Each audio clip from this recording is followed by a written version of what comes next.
We all have those times in our lives when we're at a crossroads, when we have to make a big decision whether we want to or not.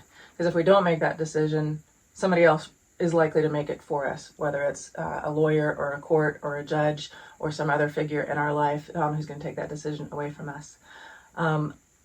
The thing about making big decisions is that we don't actually get the opportunity to practice making big decisions on a regular basis.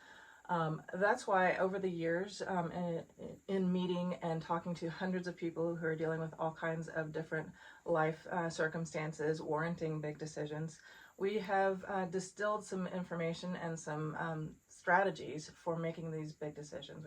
In 3 sessions, we will take you through what we call the New Leaf method of making important decisions. We will spend 3 hours together learning and practicing decision making. Then, after our time together, you will have access to all the New Leaf resources to reinforce and refresh your new skills. Listen, it's not a magic wand to make difficult decisions go away. It's a tool to help you build a strong path forward.